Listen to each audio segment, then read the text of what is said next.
Hey everyone, Chip Rogers. We're back here at Catalyst again, day 2, Wednesday, Thursday, no Thursday, Thursday Thursday. now. Wednesday is the I'm losing fireworks in track. Chicago. That's Yes, right. yes. So very excited to be joined by Vlad Melnik. Vlad is VP of Business Development and Global Alliances for Cribl. Correct. Yep. And Cribl's this is a cybersecurity company, about 700 plus employees, and been growing and very successful. And Yeah. you've been in partnerships for a lot of my years, career. and and a lot in cyber and Microsoft, Accenture, and Splunk. Splunk, and Yep. yeah. Yeah, So welcome. Thank you. Thank you. Good to be here. And very briefly, the Catalyst is growing every year. I've been here for the last 3 years since the day I was started. I know the founders of Catalyst, and it's a very, very impressive community. In terms of what we do, what I do, Cribl is not just a cyber. We do a lot of things. We're considering ourselves as a data engine for both IT and security. Yeah. So we are essential to anyone who is trying to modernize their data strategy, because right now it's no surprise that data is growing at the 28% CAGR, but your budgets probably are not. And yes, there's some budgets for security guys, but there's also some budgets for IT guys. It's not just about the money. It's all about what are you going to do with this massive seas of data that are surrounding you. And what Cribl found the sweet spot is that we're basically that engine. We help to collect, sanitize, we can process, enrich, mask. We can do a lot of things with data and then route it to any of the destinations. And that's apparently what's needed, and we can do it anywhere, prem, cloud, any clouds whatsoever. So we're very happy where we are. Last year we reached 100 million in ARR. Thank you. Yeah. One of the fastest growing startups in the Silicon Valley. And my role is specifically in the world of the business development and technical alliances. Cribl is all about partnerships. 95% of our business is coming through the partners. That's amazing.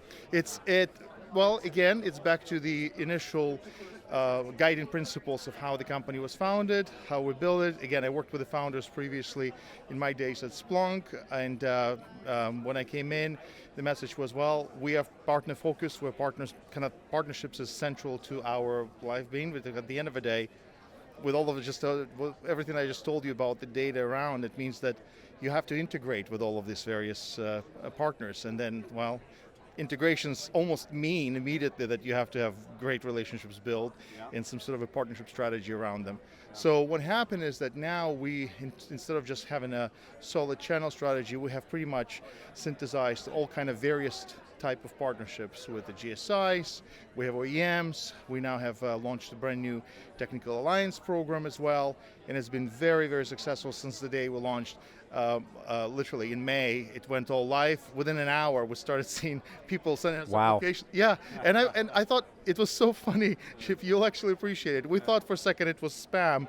No, it turned out to be somebody. They were real. Yeah, somebody was real in the time zone somewhere from Switzerland, pinning us saying, "Oh, we saw it. We would like to be a partner of Cribl." So it's a great space for Cribl to be in. Well, in the industry that we're in, but also we are accentuating the message around partnerships, because we would not be where we are today, and we certainly are not going to be where we're targeting to grow as, with the exponential growth we experienced so far. Everybody expects the hockey stick. We cannot do it without our partners. Yeah. So that's just an incredible success story. Congratulations, first of all. That's amazing. Tell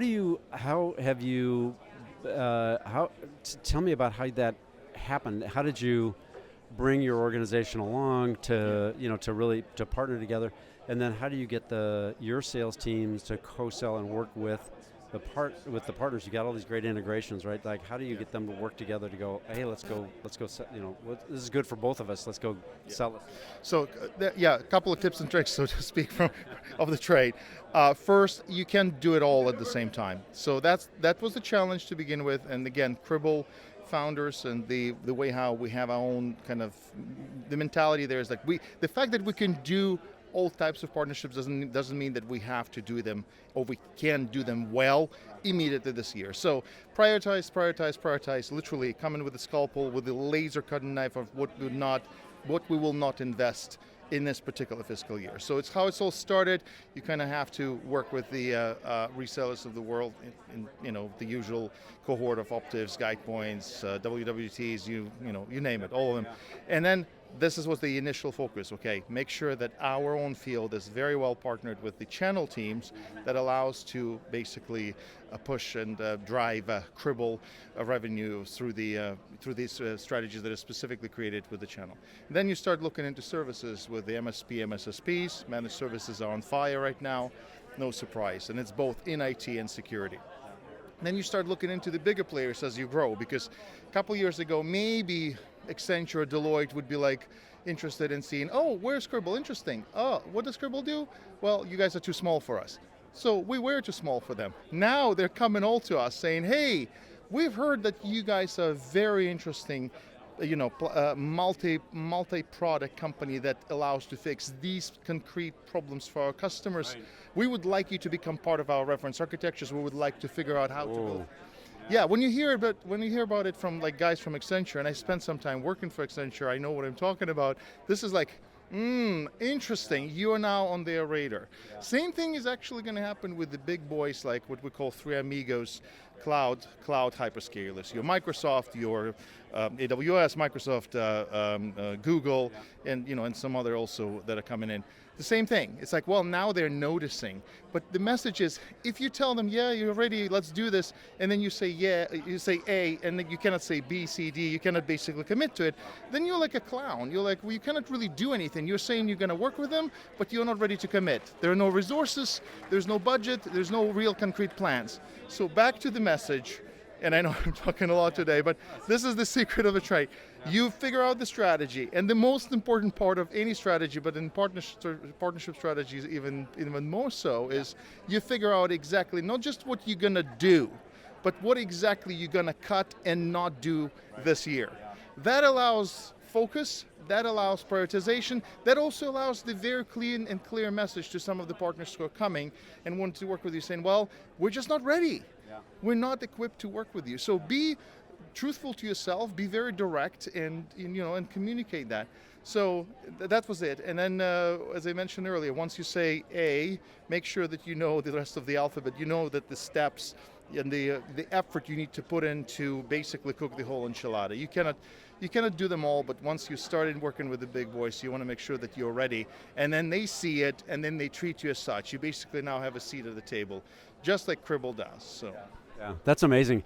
I love that. I think it's hard to do, though, to say, okay, we're going to do these things, but we're not going to do these, because you always have, pressures, right? It's like, well, why aren't we doing that? Oh, yeah, well, no, we're just aspirations too, right? Like, so again, good example at RSA, we announced a major partnership with Microsoft. It's all public, great stuff, press release. It was great. We met with some of the senior executives from Microsoft. Satya Nadella directs, and we're about to do our pitch. And then when you hear from somebody at the EVP status of Microsoft with the army of thousands of people, it's like, oh, no pitch is needed. We know who you are. We've been briefed. I know who you are. That is extremely. That's amazing. It's rewarding, and it's almost like same thing. Spent 10 years at Microsoft. I know how layered and structured Microsoft is. Just to actually even have that recognition before you even open your mouth, it's very, very rewarding. That's fantastic. That's a amazing story, and not anecdotal, but yes, they're there for sure. Yeah.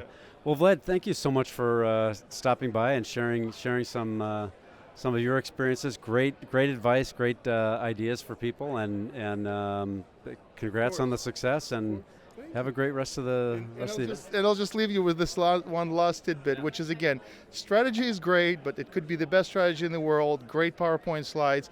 If you cannot execute on this, you are totally screwed. So in my world, in again, 25 years plus of experience, execution can eat strategy for breakfast and probably lunch and dinner. So make sure when you commit to your strategy and you develop it and you get it all in, that you can actually execute on it. And I'll leave you with that. Thanks for inviting me. That's great. Yes. Thanks, Vlad. So very good. Appreciate it. And thank you all for joining, and we'll see you next time. Thanks, Vlad. Thank you.